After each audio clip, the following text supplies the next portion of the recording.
सो इस लेक्चर में हम पढ़ेंगे polar form of complex numbers.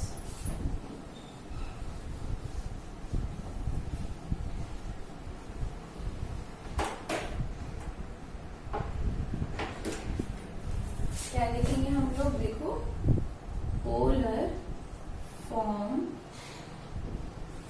Of complex numbers.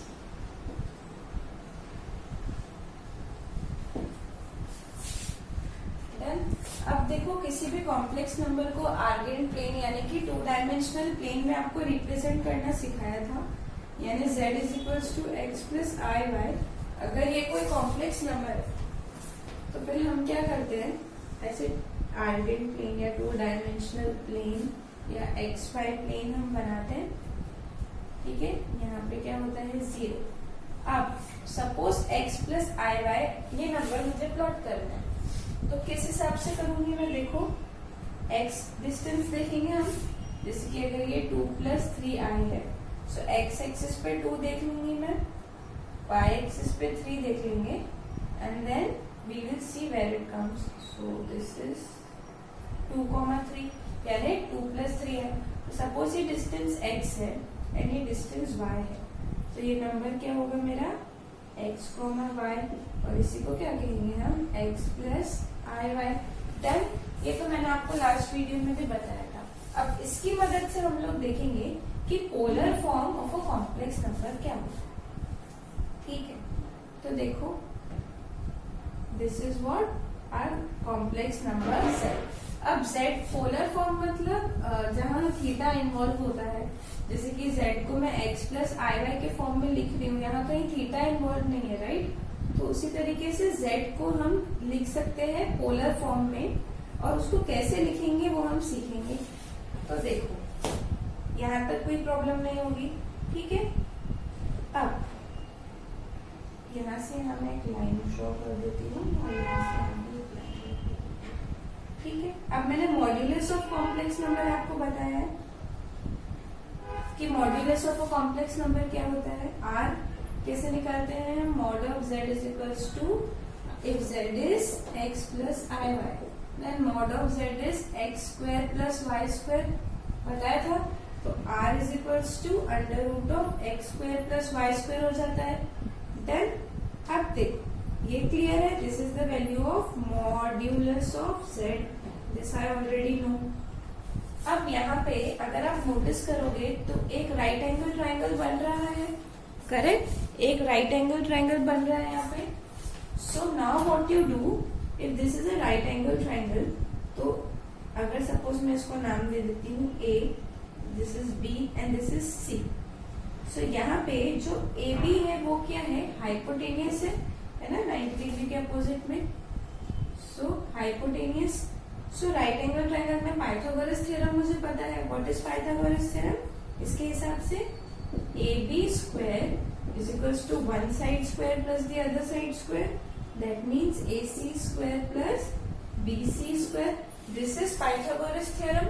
So according to Pythagoras theorem, if AB square है ये, तो AC square plus BC square, but AC जो है मेरा वो कितना डिस्टेंस है यहाँ से यहाँ तक, x है, तो AC की वैल्यू तो x है, और BC मतलब, अब देखो यहाँ से यहाँ तक डिस्टेंस देखना है मुझे, B से C तक, तो वो इसके इक्वल होगा, और ये कितना है, y डिस्टेंस है।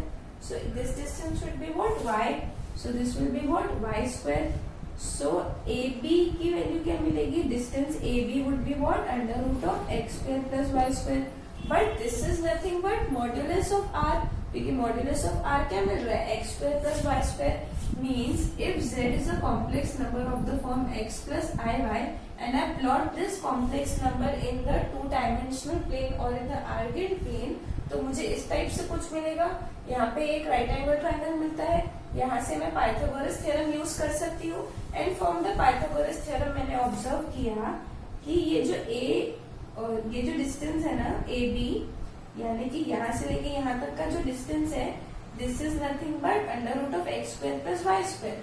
बट कॉम्प्लेक्स नंबर के मॉड्यूलस को भी तो हम वही कहते हैं ना, under root of x square plus y square, और इसको हम r से डिनोट करते हैं।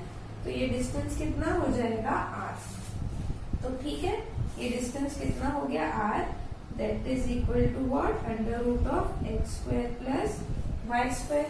क्लियर है इतना? सो देखो क्या कहाँ पे पहुंच गए हम, बताती हूँ पूरा एक बार फिर से। अभी हम मुझे एक बात पता है दैट z अगर एक कॉम्प्लेक्स नंबर है तो मैं उसको किस तरीके से प्लॉट कर सकती हूँ, तो मैंने उसको प्लॉट कर लिया। ठीक है, if this distance is x and if this distance is y, then यहाँ पे मुझे मेरा कॉम्प्लेक्स नंबर मिलेगा। फिर ओरिजिन से मैंने क्या किया, ओरिजिन से लेके तो ये z कॉम्प्लेक्स नंबर तक लाइन ड्रॉ कर लिया। ठीक है, अब ये जो लाइन है this is nothing but modulus of z। अभी देखा ना पाइथागोरस थ्योरम से, क्योंकि हमने इनको भी ज्वाइन कर लिया था, तो यहाँ पे क्या मिल रहा था, राइट एंगल ट्राइंगल। सो उस हिसाब से ये क्या हो रहा था, under root of x square plus y square. So basically this is origin यानी 0 0। So this r is nothing but modulus, यानी ओरिजिन से लेके वो कॉम्प्लेक्स नंबर तक जो डिस्टेंस होता है ना, वो distance is nothing but modulus of this complex number r। Done, ये सीख लिया हमने। आई होप इतना क्लियर है।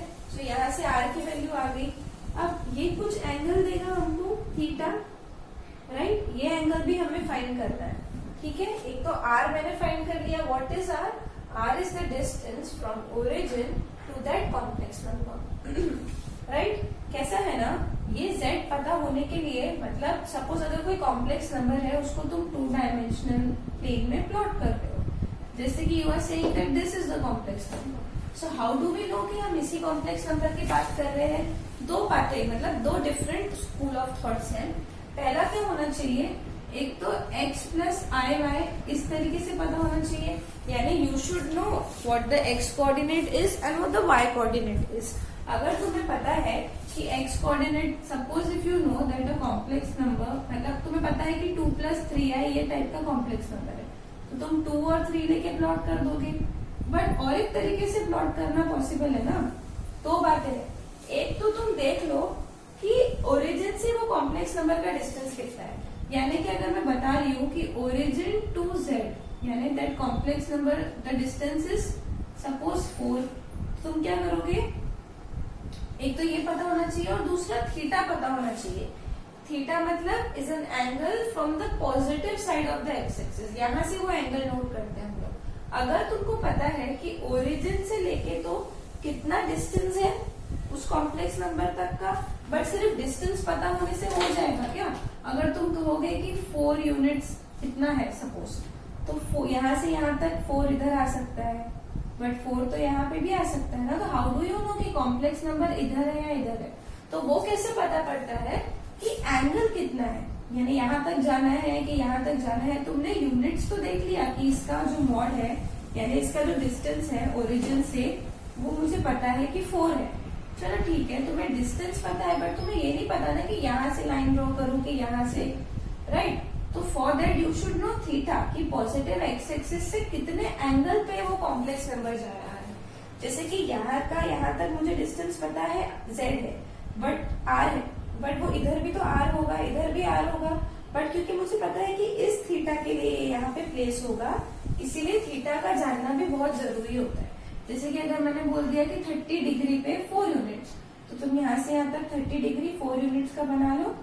इतना सपोज 4 है और ये एंगल अगर 30 डिग्री है, ठीक है, तो फिर तुम इस कॉम्प्लेक्स नंबर को सिचुएट कर सकते हो ना, राइट। तो तुम उसको प्लेस कर सकते हो कि अच्छा मैं इस कॉम्प्लेक्स नंबर की बात कर रही हूँ। यानी 2 बातों से complex number can be situated. Number 1, you should know x coordinate और वाई कोऑर्डिनेट। जैसे मुझे एक्स डिस्टेंस पता है, वाई डिस्टेंस पता है, फिर तो ठीक है, ये एक्स डिस्टेंस है, ये वाई डिस्टेंस है, प्लॉट कर दिया।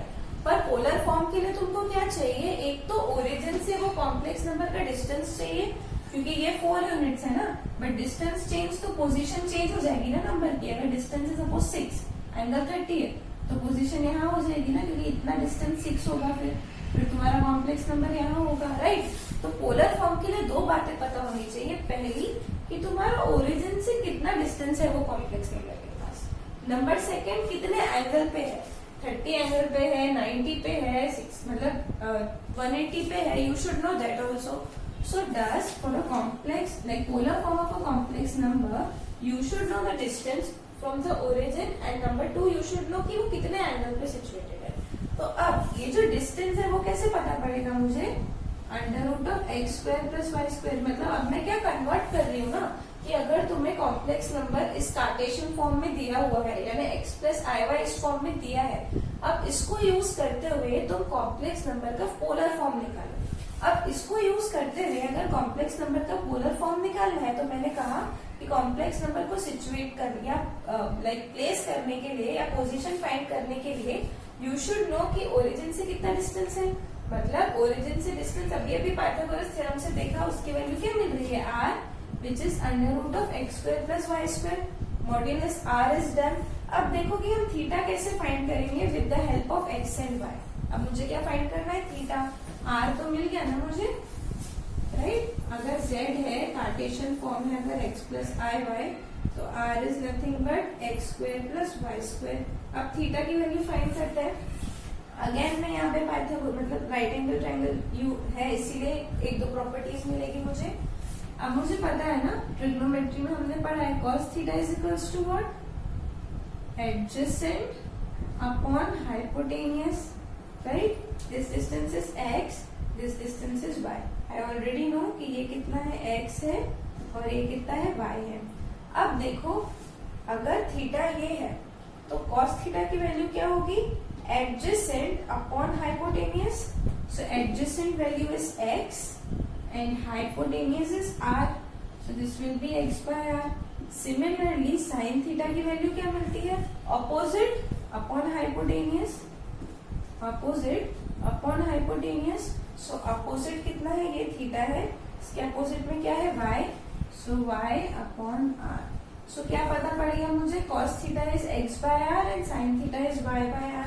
तो क्या क्या बातें पता पड़ी, cos theta is equals to x by r. तो इससे मैं x की वैल्यू फाइंड कर सकती हूँ, क्या मिलेगी, r cos थीटा मिल जाएगी। y की वैल्यू फाइंड कर सकती हूँ, देखो क्या मिलेगी, r sin थीटा मिलेगी यहाँ से, because sin theta equals to y by r, सो y is equals to r sin theta. So now I know the value of x and I know the value of y। So हमने क्या किया, x की value निकाल ली which is r cos theta and y की value निकाल ली which is r sin theta। done। and where r is nothing what under root of x square plus y square। Clear है इतना। अब किसी भी कॉम्प्लेक्स नंबर को polar form में लिखना है तो देखो अभी मुझे x और y दोनों की वैल्यू मिल चुकी है ना, तो z को क्या बोलती हूँ मैं, कार्टेशियन फॉर्म में किस तरीके से लिखते हैं, x plus i y, but polar form के हिसाब से x is equals to r cos theta. So x की वैल्यू क्या है, r cos theta plus i, और y की वैल्यू क्या है, r sin थीटा। सो यहाँ पे देखो अब कैसे करेंगे, r कॉमन ले लेती हूँ तो क्या बचेगा, cos theta plus i sin theta. Last lecture में बताया था ना that e to the power i theta is cos theta plus i sin theta. So r into e to the power i theta which is r e to the power i theta. यानी z को तुमने r और theta के form में लिख दिया ना, z को क्या लेके चले थे हम, x plus i Y, Pythagoras theorem use किया राइट एंगल ट्रायंगल की प्रॉपर्टीज के हिसाब से, देन उस हिसाब से हम इसको सॉल्व करते गए और r और थीटा में हमने कॉम्प्लेक्स नंबर को लिख दिया। यानी z is equals to r e to the power i theta is the polar form of a complex number, is the polar form of a complex number। clear है इतना। so what is the polar form of the complex number, z is equals to r e to the power I theta, where r is what, under root of x square plus y square, and theta is the angle from the positive side of y axis। ठीक है।